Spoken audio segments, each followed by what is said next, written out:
3 words, just 3. But when Helen heard them, it was as if someone had pulled the ground out from under her. No noise, no warning, because those words weren't a sentence. They were a diagnosis, a delayed warning, a truth that no one had the courage to put on paper. This is the story of Helen Carter, a woman who built an empire from scratch, and Luke, the employee who saw everything from the inside and learned to survive in silence.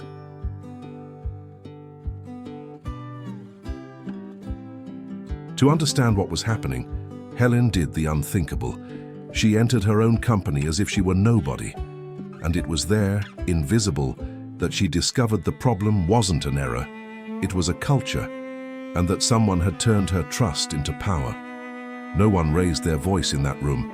Still, the air was heavy.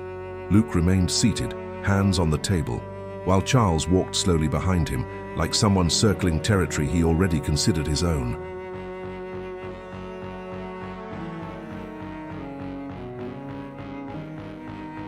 The others watched in silence, some avoiding eye contact, others as if this were routine. "This isn't a place for opinions," said Charles, with a half smile. It wasn't a shout. It was worse. "It was a rule," said calmly, like someone repeating something everyone had already learned to obey. Luke tried to speak. He couldn't. The words died before being born, suffocated by positions, looks, and an invisible agreement. Any sentence off script would have a price. And everyone there knew it. At the back of the room, a woman no one recognized observed without moving a muscle. She didn't interrupt, didn't take notes. She just felt in her body something no report showed: organized fear. When Luke stood up to leave, Charles didn't even need to stare. The silence was enough. And the woman, still not understanding the magnitude of what she was seeing, thought only one thing: this isn't leadership, it's control. 3 weeks earlier, the email arrived too early, as if it had escaped the clock. Helen was still at home, barefoot on the cold kitchen floor, and the coffee released a bitter smell that didn't match that hour. Her phone vibrated once, then again, insistent. She didn't usually open anything before 7, but her hand moved on its own. Her body, before her mind, had already understood it was serious. The sender was Charles. Subject: timely adjustment, final version. Helen read slowly, like someone chewing a word that won't go down. That type of phrase always came wrapped in false kindness. Timely was the fancy way of saying, "Don't discuss." Final version was the cowardly way of saying, "We've already decided."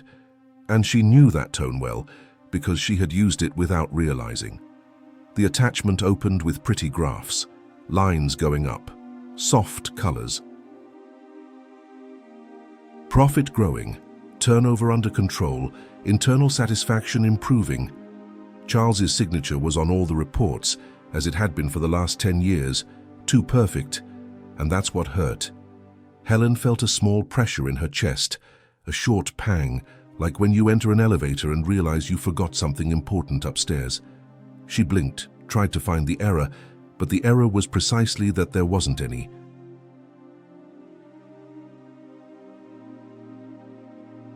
She closed the report before the last page and stared at her own cup, the steam rising like smoke.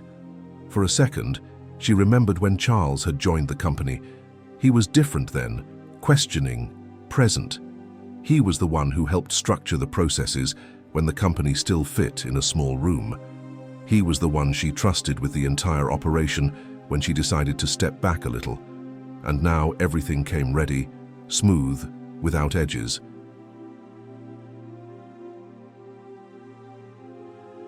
And when there are no edges, no one bleeds, but no one feels either. Helen realized it had been a while since she'd heard real disagreement within her own company, and Charles, who used to bring problems before they exploded, now only brought certainties. Her phone vibrated again, another email from Charles, another confirmation, another phrase trying to anesthetize. Helen took a deep breath, grabbed a pen and wrote on a loose paper, without thinking much. Who's paying for this perfection? She left the paper next to the cup and stared at the window, the city waking up below. The discomfort didn't have a name yet, but it already had direction. And she knew that if she kept pretending, she would find out too late. For weeks, Helen tried to push the discomfort to the back of her agenda.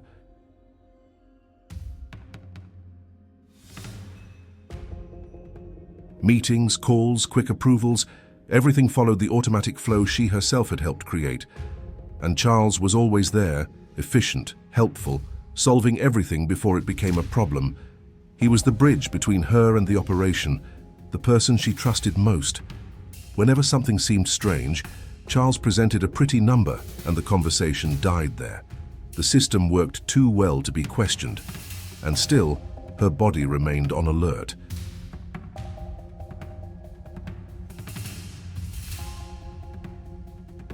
She started noticing absences before noticing errors, names that disappeared from the org chart without farewell, without notice, without story.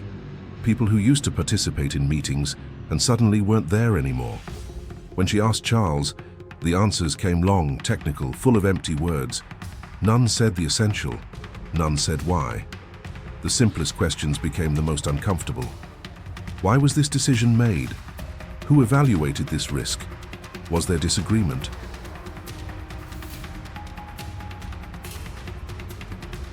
Charles would lean forward with that protective manner she knew so well, and close with the same phrase, said in a calm, almost paternal tone.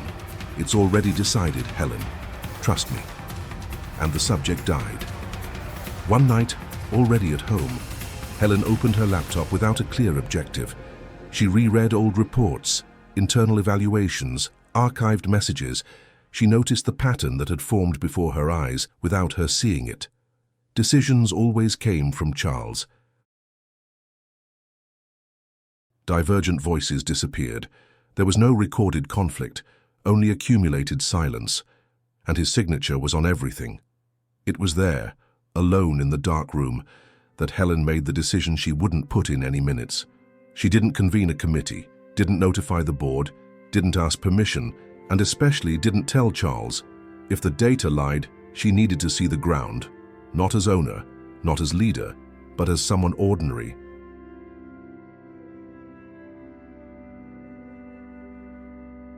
And upon closing the laptop, she already knew. To understand the truth, she would have to disappear first, and discover what happened when Charles thought she wasn't watching. That night, before creating the disguise, Helen opened an old box in the closet, photos of the company in the first years. She and Charles, younger, sitting on the floor of an empty office, laughing while assembling the first desks.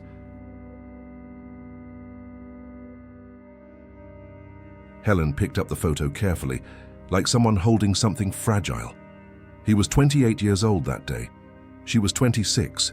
Neither of them knew that 10 years later they would be here, separated by 32 million rias and an abyss that neither would know how to cross.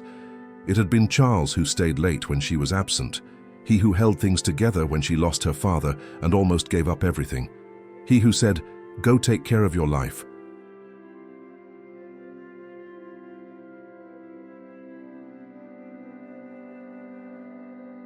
"I'll take care of things here, I'll hold it." And she had gone, traveled, closed deals, grown, distanced herself, while he stayed, managing, controlling, becoming another person. Or had he always been like this and she never wanted to see? Helen closed the box slowly. The guilt hurt more than the anger, because she hadn't been betrayed by surprise. She had been betrayed gradually, in front of her, while she chose not to look. Helen chose to disappear in silence, the same way so many people had vanished from the company. She created a simple name, one of those that doesn't arouse curiosity, a generic email, a short resume, without shine. No reference that would draw attention. For the first time in years, she made a point of seeming ordinary. The hardest part was hiding from Charles. She invented a long trip, meetings away, some excuse. He didn't question, as he never questioned.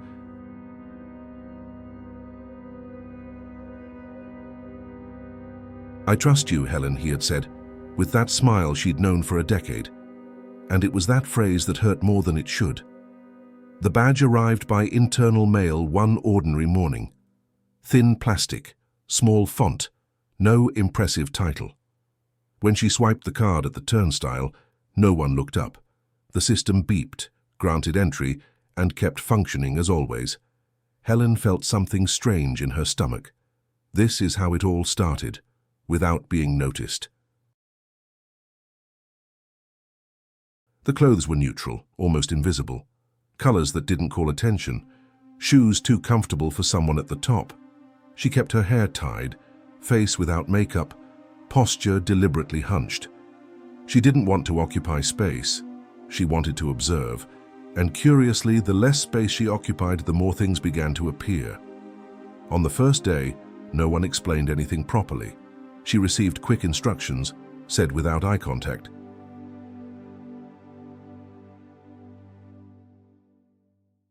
Small errors were corrected with impatient sighs, not with guidance.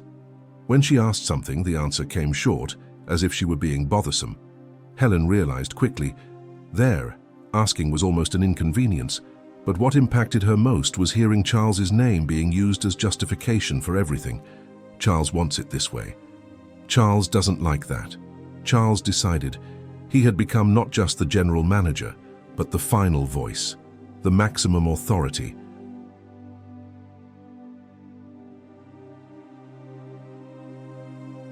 And she, the owner, had allowed it.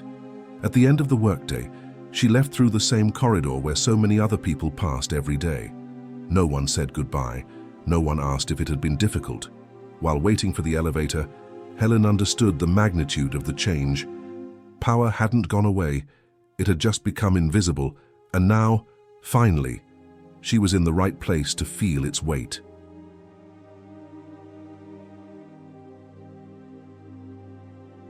And to understand what Charles had done with the trust she had placed in him. From below, the company seemed different. There were no screams, no explosions of anger. What dominated the air were pauses too long, phrases swallowed halfway, answers said looking at the table. Helen realized that silence there wasn't rest. It was survival strategy. Orders always came with Charles's name attached. Charles asked for this. Charles needs this done today.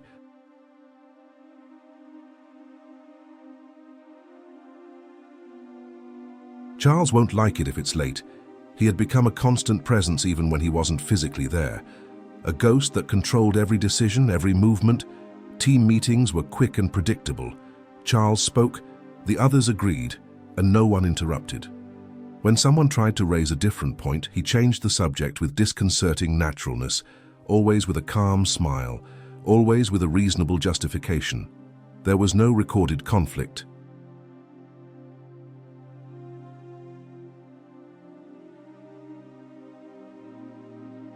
No minutes with disagreement. Everything died before being born. Helen saw Charles in action several times that first week. He was polite, never rude, smiled a lot, called people by name, asked about family, and still, everyone trembled a little when he entered the room, because behind the kindness there was something cold, a threat that didn't need to be said.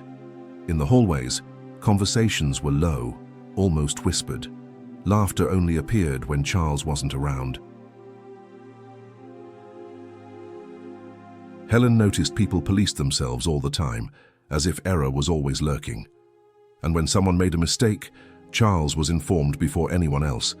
It wasn't pressure for excellence, it was fear of exposure. On the third day, hearing a colleague accept more work without questioning after Charles asked with that polite smile, Helen felt the discomfort grow. That wasn't engagement, it was forced adaptation.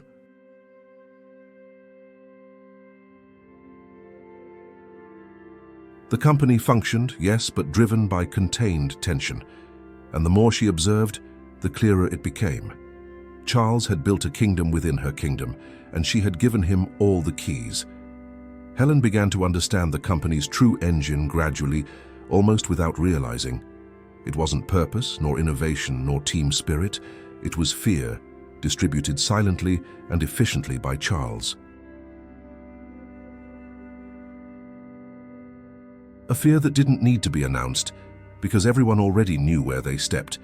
Fear of making mistakes in public, fear of being associated with a problem, fear of having your name remembered the wrong way by Charles. People worked hard, but didn't take risks. They delivered what he asked for, never what could be better. Creativity there was seen as instability. No one saw themselves as a villain.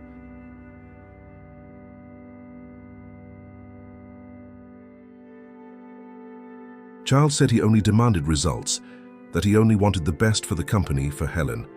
Employees said they only obeyed. Each one pushed responsibility a little further up or to the side.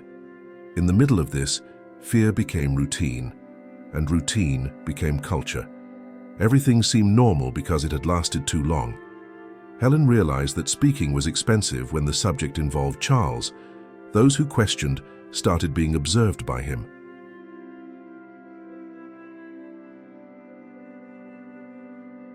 Those who insisted, labeled as problematic. There were no official punishments, but there was isolation, loss of projects, subtle cuts, and everything went through his filter. It was a system Charles had created that taught without needing to explain, a system that defended itself. The most painful part was realizing she had given him that power. She had said, trust Charles. She had said, he knows what he's doing. She had said, leave it to him. And he had used every word as authorization to build that empire of silence. At that point, Helen had no doubt the problem was structural, and for the first time, she felt something different from guilt. She felt responsibility, because that fear hadn't been born there. It had been allowed by her, and now to understand how far Charles had taken this, she needed to pay attention to who always lived on the front line.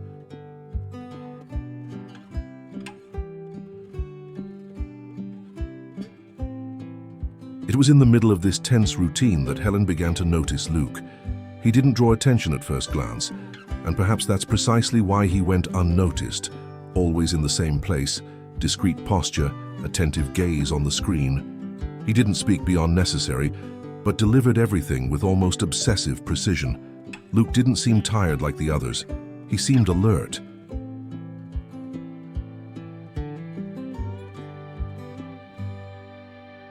He anticipated problems before they became fires, adjusted details no one saw, corrected silent risks. Helen noticed many projects only worked because he had worked on them behind the scenes, and still, his name was almost never mentioned. The curious thing was his relationship with Charles. When Luke spoke in meetings and Charles never interrupted him directly, but Luke's suggestions hung in the air for seconds and then dissolved. Charles didn't confront, he just diverted.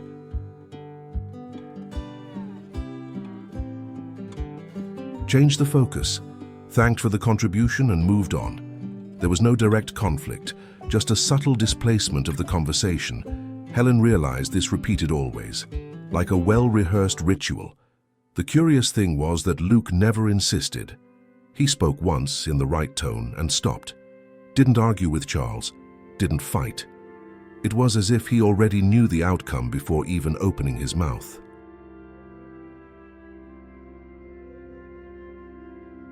Helen felt something different there, something she hadn't felt in a while. Silent admiration. It wasn't pity, nor easy empathy. It was respect. Luke didn't seem weak. He seemed too lucid for that environment, and Helen began to understand that the danger wasn't who shouted. It was who saw everything clearly, and even so was forced to be silent. And Charles had become a master at silencing without ever raising his voice. The meeting had already gone past the scheduled time when the final slide appeared on screen. An ambitious plan, tight deadlines, risks treated as minor details. Charles spoke with trained confidence. That tone Helen knew so well, while the others just nodded along. Helen watched Luke, quiet, fingers motionless on the keyboard.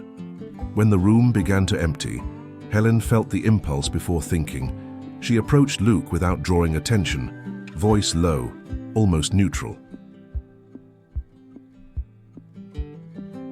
It wasn't a provocation, it was genuine curiosity. "Do you think this will work?" Luke took a few seconds to respond. He looked at the already blank screen, then at the table, like someone measuring the weight of each word. Helen noticed the tension in his jaw, contained familiar. The answer didn't come easily. "It doesn't matter," he said, finally, without raising his head. Charles already decided. The phrase wasn't said with irony nor anger.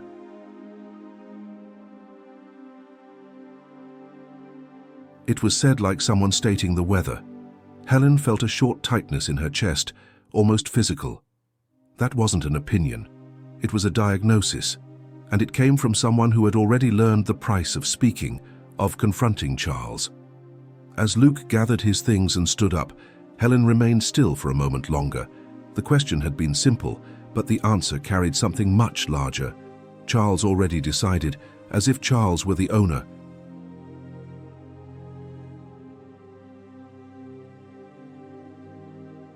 As if his word were final. And she, the real owner, was there disguised, invisible, hearing her own company being commanded by someone else. In that moment, she understood she had crossed an invisible line, and that, from then on, nothing she saw could be ignored the same way.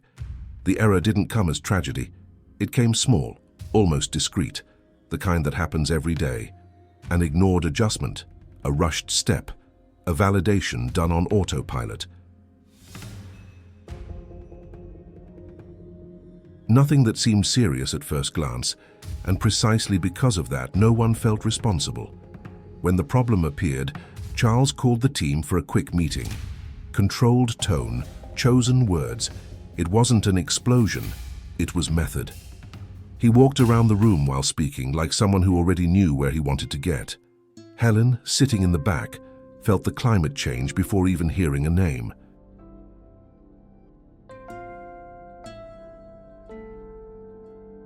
"This can't happen again," said Charles, looking at everyone and no one at the same time. Silence. That trained, heavy, familiar silence. Eyes began to search for a fixed point. Screen, notebook, floor. Helen watched Luke, motionless, closed expression. He knew. Everyone there knew. The difference was that no one had the courage to say out loud what was already agreed upon in the air. It was then that Luke murmured, almost to himself, too low to become confrontation. Everyone already knew. Charles stopped walking. For a fraction of a second, Helen saw something different in his face. It wasn't anger, it was control being tested. He didn't respond immediately. He let silence work for him. Then, with that polite smile she had seen so many times, he said, "Luke, if you had relevant information, you should have brought it before. Now it's too late. Let's move forward." The meeting continued, as if nothing had been said. But Helen felt the delayed impact, like an echo inside her body. That wasn't an accusation from Luke. It was exhaustion. It was surrender. And she realized, too late, that this type of moment, small, common, everyday, was exactly where the most serious things were born. And Charles was a master at making it seem like nothing had happened. Helen didn't react at the time. She remained seated, neutral expression, like everyone there. But inside, something had shifted out of place. Luke's words weren't new nor dramatic. They were too simple to be ignored. And perhaps that's why they were so dangerous. Everyone already knew. 3 short words. None raised their voice. None directly accused. Still, they said everything. Everyone removed the weight from the individual. Already revealed the time. New exposed the choice. It wasn't an error. It was a silent decision. And Charles was at the center of it. Helen understood there that this wasn't about a bad manager or a flawed process. It was about a non-verbal agreement orchestrated by Charles, a survival pact. Those who saw pretended not to see. Those who knew pretended not to know. And those who spoke, like Luke, learned quickly not to repeat. And Charles ensured the lesson was learned. The hardest part wasn't realizing the system. It was realizing she had put Charles there. had given him total autonomy, had said, "Take care of everything for me." And he had taken care, yes, but in his way. That machinery only worked because someone at the top, her, accepted results without asking about the path. She had bought peace with silence, and silence had charged interest, and Charles had been the collector. When the meeting ended, Helen took a while to stand up. The three words kept echoing, not as denunciation but as mirror.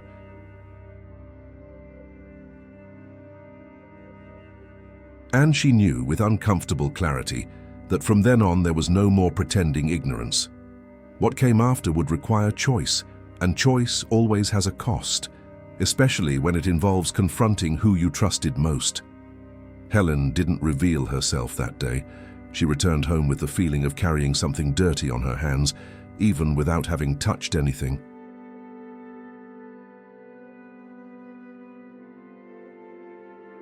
She slept badly, woke up early, and for the first time in years opened her laptop without looking at numbers. She wanted traces. She wanted what didn't appear in any graph. And she wanted to understand what Charles had done. She started with old emails, buried in forgotten folders, ignored alerts, vague responses, accelerated decisions. Each message seemed harmless alone, but together they formed a pattern hard to deny. Luke had spoken. Others had spoken. And Charles had chosen not to listen. Worse, he had actively silenced. Helen cross-referenced dates, projects, names, employees who alerted and then disappeared, all fired or relocated by Charles, with impeccable technical justifications. Negative evaluations that never reached the board, all filtered by him. Promotions given to those who kept calm, not truth. The system didn't reward competence. It rewarded silent obedience. And Charles was the architect. She opened old spreadsheets, approval documents, closed contracts. All passed through Charles's desk. Andrade project, approved budget of 12 million. Real amount executed, 4 million. Difference, 8 million. Disappeared. Signature, Charles Mendez. General Manager, Silvera Project. Budget of 18 million. Executed, 6 million. Difference, 12 more million. Signature, Charles Mendez. 5 projects, 3 years. 32 million reais evaporated in contracts that were never completed as approved.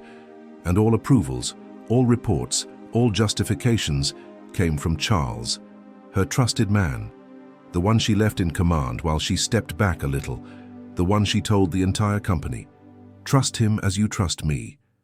Helen felt something break inside her chest. It wasn't just anger. It was shame.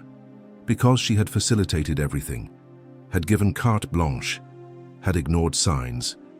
And Charles, yes, the man she had known for over 10 years, who helped build that company, had used every gram of trust to build his own empire at her expense. In the following days, the climate changed without anyone being able to explain why. Charles became defensive, started justifying old decisions without being asked. Meetings gained tension. What before flowed with false lightness now grated, and Charles felt it. He asked about Helen several times. When would she return? Was everything okay? Did she need anything? His control began to slip through his fingers. Helen observed everything in silence, with the same discretion she had learned down there. She already knew the truth didn't explode on its own. It needed to be led to the light. And when that happened, it wouldn't just be the company that would change. Someone would have to pay the price. And this time, it would be Charles. The meeting started skewed, and everyone felt it.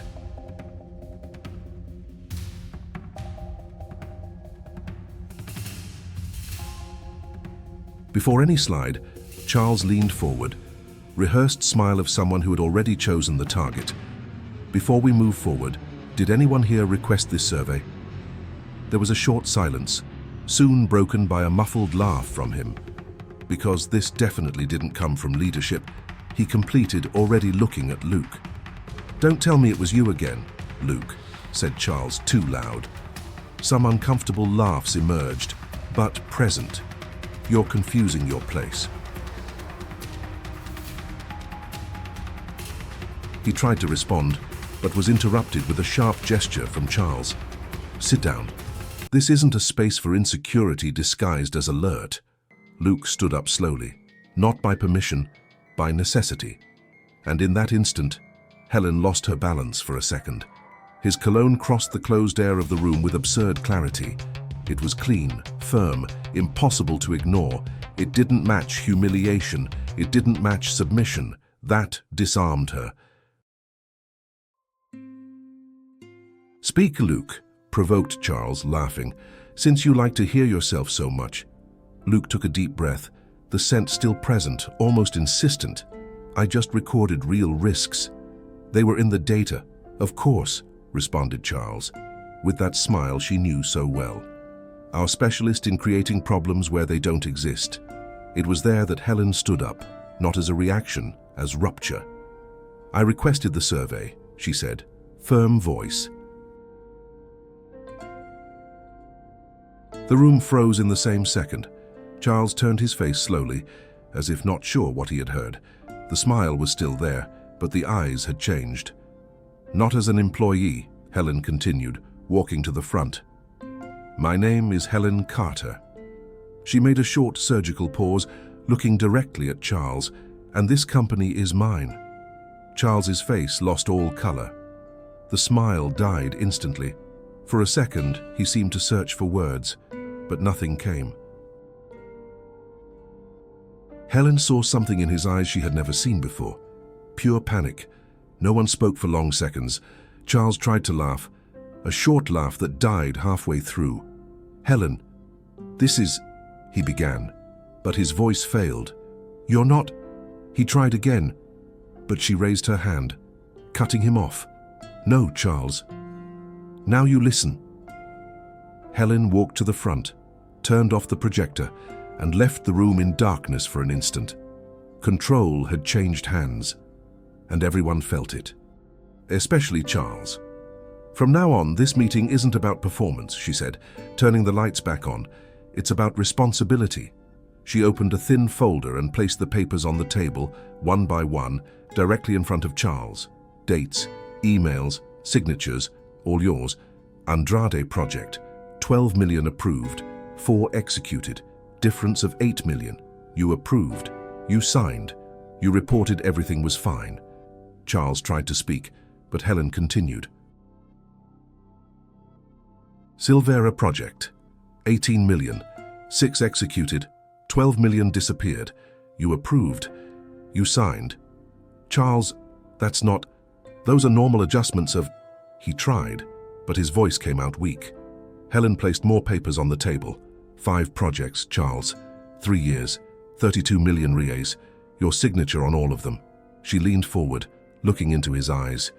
You were alerted, repeatedly, by Luke, by others, and you silenced them, one by one. Charles paled. His hands trembled slightly on the table. Helen, I can explain, he began, his voice almost a whisper. I was just protecting the company, protecting you from... She interrupted. From what? From the truth. From people who were trying to do the right thing.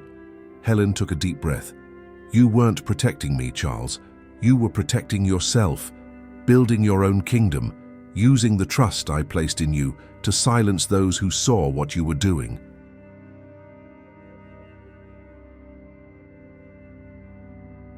I trusted you, Charles, more than anyone else. I gave you total autonomy. I called you my trusted person, and you used every gram of that to build this.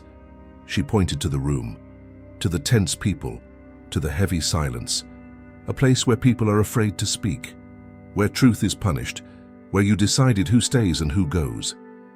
Charles lowered his head. There was no more defense, no more smile. Your contract is terminated, Helen concluded, her voice firm but not shouting. Today. Now, security will accompany you to your office. You have 1 hour to collect your personal belongings. There was no applause, no catharsis, just the sound of the chair being pushed back and Charles's trembling steps toward the door. The man who commanded that place with an iron fist left like everyone he had fired, small, scared, alone.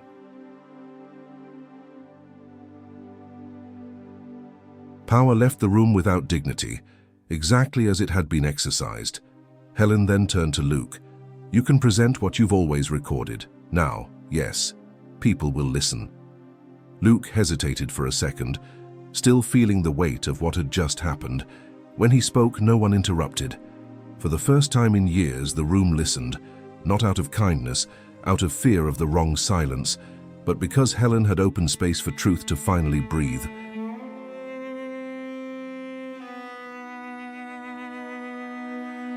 When the meeting ended, nothing seemed resolved. Helen knew it wasn't. Audits would be opened, contracts reviewed, investors would question old decisions. She would lose autonomy, perhaps part of the company. But, leaving the room, she understood something definitive. Power only changes place when someone accepts to pay the price. And that day, the price had begun to be collected. Not just from Charles, but from her too. Helen reached her car in the empty parking lot. She locked the doors, held the steering wheel with both hands and tried to breathe deeply. She couldn't. The crying came suddenly, violent, uncontrolled. It wasn't silent crying. It was sobbing that came from deep inside, from a place she had locked away for years. Her hands trembled on the wheel. Her shoulders shook. She cried for the 32 million, for the fear she had seen in people's eyes.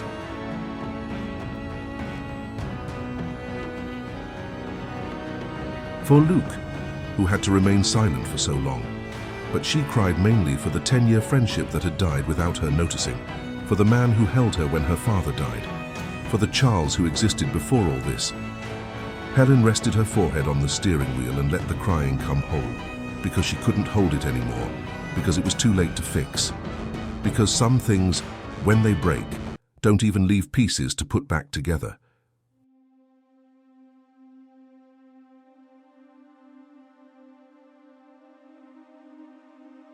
The parking lot remained empty. No witnesses, no position, no defense. And then, almost without realizing, she screamed, not as accusation, as statement. Everyone already knew. The phrase sounded different outside that room, heavier, more intimate. She breathed deeply and completed in silence, without courage to say out loud, including me. It was there that something truly broke, not the company, not the friendship.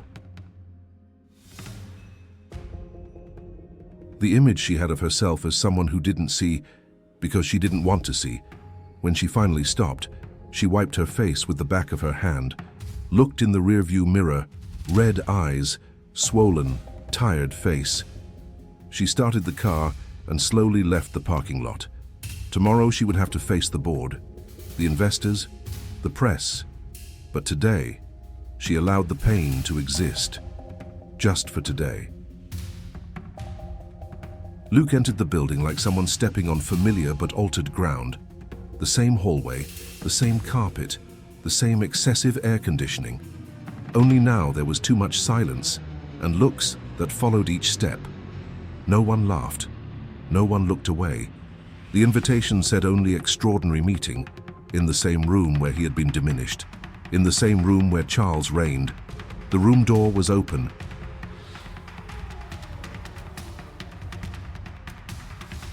Inside, the long table was occupied by people he had never seen up close. Shareholders, board members, lawyers. The same place where he had been ridiculed by Charles now smelled of formality and tension. One seat remained empty, the fired manager's. Luke sat in the same chair as before, not by defiance, by memory. Helen entered last. Her tired face betrayed sleepless nights, long negotiations, losses that didn't appear in reports. The audit had exposed everything. Charles didn't act alone, but he was the architect. Part of the company was no longer hers. Concessions made to stanch the hole, silence the crisis, keep the brand alive. Investors demanded structural changes. She lost seats on the board, lost autonomy. paid the price of having blindly trusted. She looked at Luke for a second longer than necessary. There was no pride there. There was something rarer, respect mixed with regret. "We called you here to correct an error," she said directly. She slid a document across the table. Management position, autonomy, formal protection, guaranteed voice. You'll never have to be silent again like you did with Charles. Luke didn't touch the paper immediately. He observed the attentive faces, the silent expectation. That promotion wasn't just recognition. It was a tacit agreement, a request for collective absolution.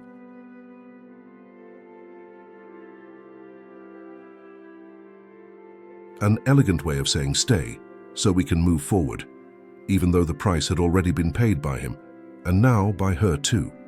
He took a deep breath, thought about everything he had endured, about all the times he had remained silent, about all the risks he had recorded that were ignored. "I accept to return," he said calmly. Some relaxed, Helen too, "but I don't accept the position." The relief died instantly. "I don't want to lead a place that only learns after breaking someone." The words weren't harsh, they were final. A place that needed 32 million diverted and a disguised owner to realize something was wrong. Luke stood up. The cologne spread through the room again, firm, impossible to ignore. Helen felt the impact as she had felt the first time. It wasn't vanity, it was presence. It was everything she had taken too long to protect.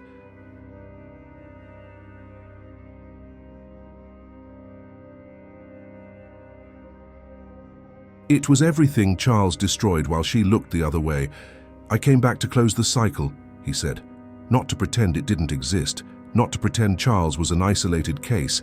He was the symptom, and you allowed the disease." Helen held his gaze. In that instant, she understood the real size of the loss. It wasn't the refused position, nor the talent leaving through the door.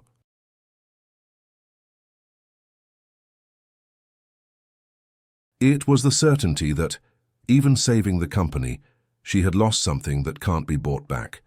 The chance to be remembered as someone who listened in time, as someone who didn't put the wrong person in the wrong place, as someone who protected those who deserved to be protected. When Luke left, no one tried to stop him. The place of humiliation was empty again, and for the first time, everyone understood. Some victories don't stay in the company.